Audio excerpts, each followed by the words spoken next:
Thank y'all for staying tuned in to 337 Vlog. Go follow us at Platinum Network _337 Vlog. It's your main man Israel, aka King Izzy, and I'm joined here today by Lafayette legend, none other than Skull Money. Oh, live in the flesh, man. What's down?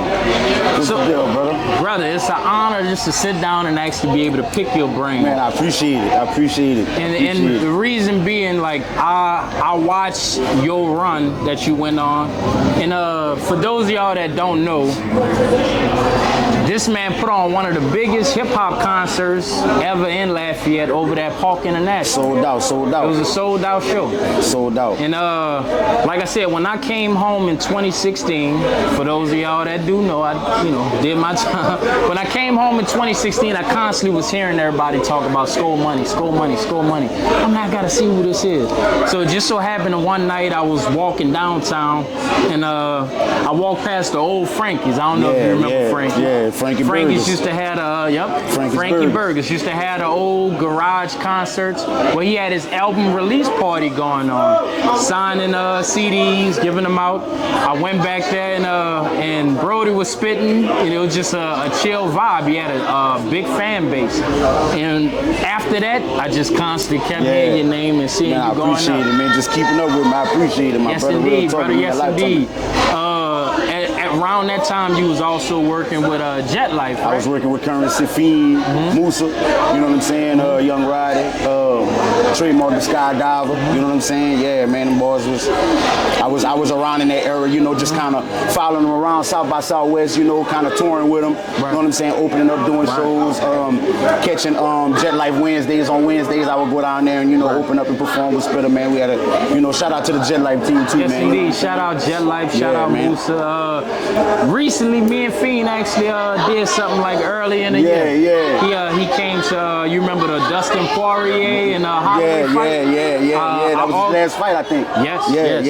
I was blessed to be able to organize and host a red carpet event. Right. I remember that. I think I remember that. And Fiend showed up. Shout out to Fiend.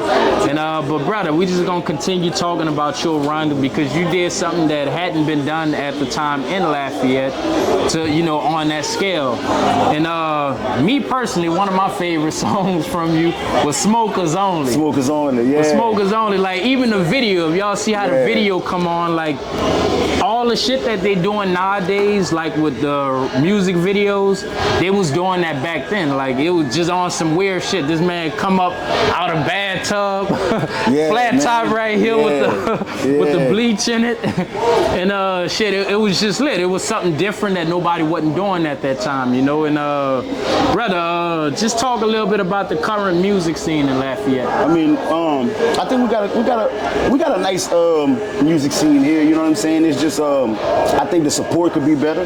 You know what I'm saying? From my from our local hip hop community. True.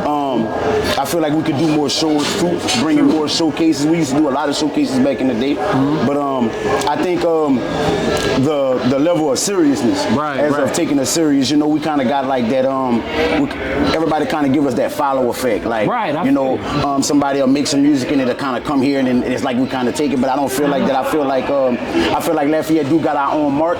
It's just artists, vloggers, journalists got to just take their time to find out and go in the thresholds of where the music is really from. Because when you go in the hood, you're gonna really find them diamonds in the dirt. They got guys that's really out here that's making music, whether it's local, older guys, middle, like everybody's still making music. So I think a lot of the journalists are people that's just in the hip hop that ain't rapping. They just got to explore more. They just got to get out there more. And it's the same for the artists too. A lot of our artists got to be able to get out, communicate. You know what I'm saying? Shake hands, and network with each other. You know what I'm saying? And they were fun to get out. You know what I'm saying? There's a lot of everybody battling for that #1 spot. But I think it's easy to get to the #1 spot if you have a #1 man that everybody push, and then everybody decide as a collective to start working together. And I think we had a lot of that going on back in the day. But I think as it came up, I think it just kind of separated a little bit. Right. So look, around that time, like I mentioned, the big concert you put on, it was you, Lady Kim. That was the two main headliners I remember. You had some other guys that was doing their thing, but those were the two that stuck out to me. And if for those of y'all that do follow a lot of Lafayette music, Lafayette is big for Zydeco and Swing Out. So the rap scene in Lafayette has always been kind of overshadowed by those two, right? Yeah, even way back with like Bunny B and Entourage now. Most definitely. You know, with your run and so back to what you were saying, that's something that needs to, I guess, to happen more. It's more the hip hop community. It's no different how we support Zydeco and R&B and Swing Out. You know what I'm saying? If we get together and as a collective and support the local hip hop community here, we could be big, because a lot of people don't know that the bigger artists always come here. Right. So if they don't know this, to all my local artists, if you don't know this, a lot of your big artists always come hit the hub of Lafayette. Yep. If you don't know that the hub of Lafayette is big as a big pyramid in the hip hop community, then you need to know that now. You can't miss it. So that's why a lot of your artists, you can name some of the biggest artists in the world that they came to Lafayette. And it's because this hub is important between, you know, New Orleans, Baton Rouge. When you went to Shreveport, then you're gonna start to come to Lafayette, you're gonna start to come to Lake Charles.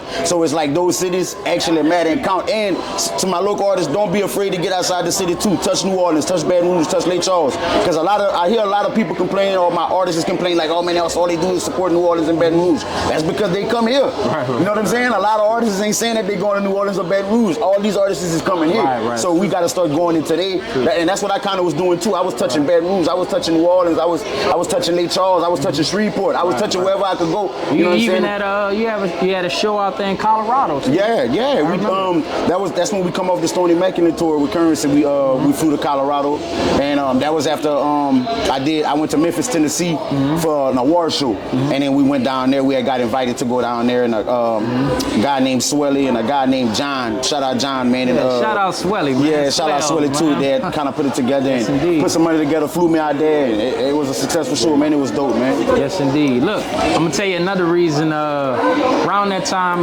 Swelly was he was my engineer. That's my dog. So look, no shade to Brother Scope. Man, shout out to School and that, man. Look, no shade to Brother Scope, but I'm like Swelly, look, I'm trying to like, look, Izzy, I got Scope Money, who the hottest artist in Lafayette right now, got me fully booked for studio time. Like, he was pushing my shit back. I'm like, so that's when I knew like you really was doing your shit. You know, like I couldn't even, get booked for. He had been hitting me up doing the record, man. We did a lot of tracks, because after that he flew to California, and he hooked up with some California artists out there. Jay Worthy, shout out to Jay Worthy. That's where he went hook up with it. Yeah, I don't forget his run neither though. So shout out Swelly, man. Shout out to Swelly, man. He been doing this thing for a while. So brother, another thing I want to talk about was back then it was also the district that was popping. Before they shut it down, and I can remember you and the Acre Boys, right? Chaotic. Guilty by association. Chaotic, GBA, Fed, Three Kings. They had put it together. This was after the Delta Grand. Bobby Kaye had kind of stepped back from it. So I kind of was like, I was out of work for like a year, maybe two. I got you. Wasn't MCing or doing no parties, and then me, Fig, and Chaotic kind of got together. They like, man, we doing this over here. Over that rooftop. Yeah, this is before they went to rooftop. Okay. This is kind of right before Corona passed. I got you. And they was like, man, this is what we doing. We just look. We know you, if you ain't doing no other clubs, come fuck with us. And that's how I wound up getting with them. And shit, I've been there ever since.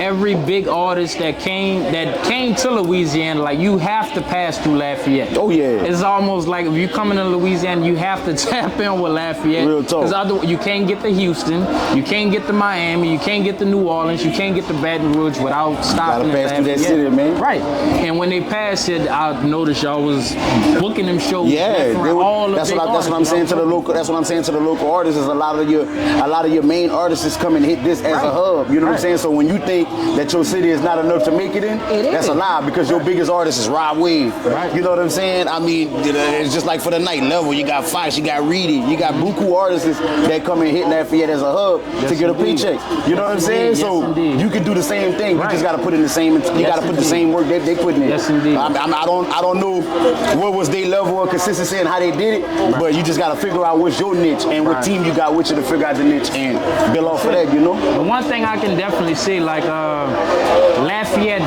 has done a great job in preserving y'all culture. Oh yeah. Y'all slang. Oh yeah. Y'all cooking. Oh yeah. And so that's something that other big cities, other cities, period, look at like you don't need enough, you know, other cities. You don't need their swag. You don't need their slang. No. You like, man, when people come here, be like, what the fuck? Like everything's so different. The women different, the food different, the slang. So, you know, just push that out to the world. Like that's enough to be able to create, you know, our own. I'm gonna say I was blessed to be able to be blessed in the Lafayette. I'm from New Orleans. But Lafayette blessed me, took me and my family in, and we have enough talent here, enough of unique culture to be able to just make it a mainstream hub for the industry. Most definitely. Like I said, as long as we continue to stick together, like even artists that's beefing, they don't even know that if they came together as a collective and made a plan between their beef, that they could make money off each other. You know what I'm saying? So it's just like this is what I preach to all the artists. Whenever you really start to think about the money, the residuals and the royalties first, you won't care about what the beef look like. You won't care about where you can make money, what city you can go into, because then the money will be the first thing that you have for your motive. A lot of artists don't understand that whenever we come to record, we putting a lot of this money behind us on ourselves. So you taking money that you actually go out there and hustle for and work with, you put it in the radio, you put it in the videos, you putting it in, you know, to everything that you got to record, whatever, you put it in as a group. So once you start knowing that this money that you putting in back and you need to get it back, you should be, like I said, man, it's no different than, you know, to all my, you know, no disrespect to all my drug dealers, it's no different. You selling yourself. It's no different than scoring what you need to score and go out there and sell it. You just selling yourself. You know what I'm saying? So look, I gotta quote one of my favorite lines from No Smokers. Like I said, big hot we in the passenger seat. Wanna go half on the key. Then around that time, the only person I heard that was kind of doing like the chopping up and the screwing was ASAP. ASAP, aside from that, when I heard you, I hooked up with an engineer named Bambino in Houston. I got a new project coming out. I got Killer Corleone on it, and that's how we hooked up with Killer Corleone. I hooked up with him, and he started like certain records that I had. He started chopping the records up, and we was like, a lot of my team was listening to it, like, man, should we put this out? Like, I mean, we from Louisiana. I'm like, man, shit, we like Louisiana's like baby Texas to me. We next door neighbors. We took it and it started working. Like people from Texas started actually jamming the music. Like, I can't jam it unless it's cool, but I love it though. And shit, man, it helped me build a fan base out of Houston too. So you know what I'm saying? Yeah, man. So my next question is just tell the people a little bit about like life growing up in Lafayette. Life growing up in Lafayette was, I feel like it wasn't. It's like any other place. You know what I'm saying? You got your projects, you got your hoods, you got your schools that was bad. I went to MP Moss Middle School. You know what I'm saying? I don't even think they got MP Moss no more. You know what I'm saying? So it's like, but everything, me growing up, it was more family oriented. You know what I'm saying? It was more respect. You know what I'm saying? No disrespect to the younger generation, but it's just like now when I see people, it's just kind of like no respect. It's just a lack of respect for the elders. Back in the day, you know what I'm saying? But the growing up here was it was real easy. You know what I'm saying? Like you said, there's love, culture, the language, the women is all different. And you know, back in the day, old people, like, you know what I'm saying? The term it take a village to raise, that I apply that term to the way I grew up. You know what I'm saying? It took a village to raise everybody. And we was more into, you know, listening and, like I said, respecting the elders and then just having that form of respect. Right now it's more loose, you know what I'm saying? It's more open. I don't know if it's the internet or what, but or maybe I'm just getting older in age. But look, brother, when I really sat down, I'm like, boy, that was 10 years ago. Yeah, man. We got that. I started, sometimes I sit back and realize, damn, man, you know. Time flies. Yeah, I'm getting older and I'm going, man, I go look at some records and go, man, this record 10 years old, this record 15 years old, this record, goddamn, this record 17 years old. Like, man, what the hell?